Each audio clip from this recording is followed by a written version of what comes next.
Nascut entre blanes i Cadaqués, molt tocat per la tramuntana, d'una sola cosa pots estar segur, quan més vell més tocat de l'ala.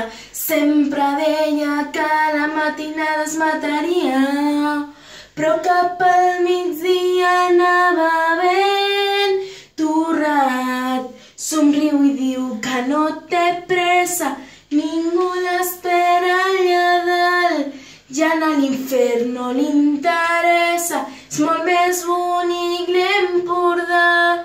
I quan veu la llum de l'alba, ell perd les ganes de marxar.